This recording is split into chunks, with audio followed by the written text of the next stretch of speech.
All right, Shalom. I want to give all the praise, all the glory, all the honor unto Yahweh, Ba'ashem, Yahushai, Ba'ashem, Mekah Kudash. Double honors goes out to the other apostles of Great Millstone for teaching me the truth. Also, I want to acknowledge Allah Akyam, pushing the truth with sincerity throughout the four corners of the earth. All right. So I'm going to be in Acts 6. I was there yesterday. I actually got cut off on the last verse, so I'm really gonna do Acts 7 tonight, but I'm gonna start out at Acts 6 in the 15th verse, which my lesson yesterday cut me off. But it's talking about Stephen, okay, who was a man of Yahweh Bashem Yahushai, and he, in chapter 6, the people were trying to, just like they do us, they were trying to demonize him. They're trying to cause false witnesses against him, saying that he was speaking blasphemy.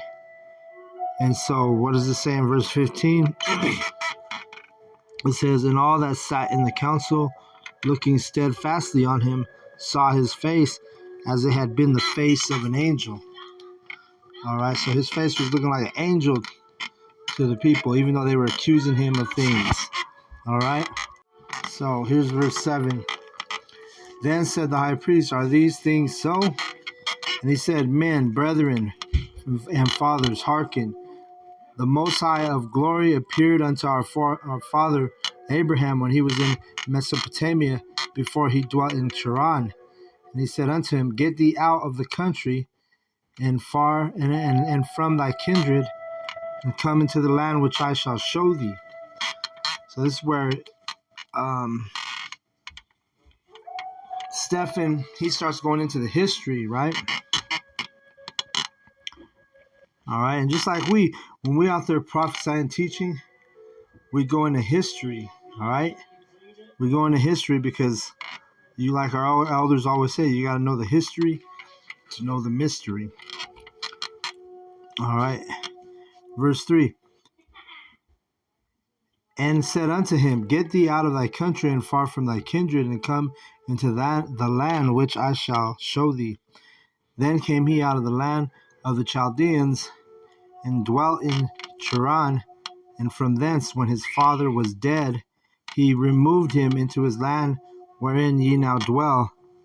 And he gave him none inheritance in it, not so much as to set his foot on, yet he promised that he would give it to him for a possession, and to his seed after him, when as yet he had no child.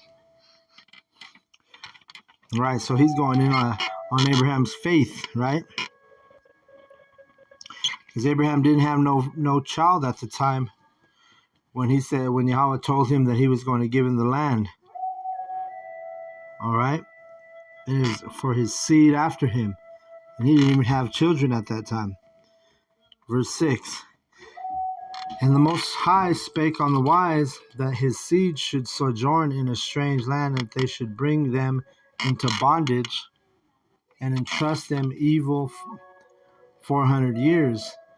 And the nation to whom they shall be in bondage will I judge, said the Most High, which I was talking about ancient Egypt. And after that shall they come forth and serve me in this place. And he gave him the covenant of the circumcision.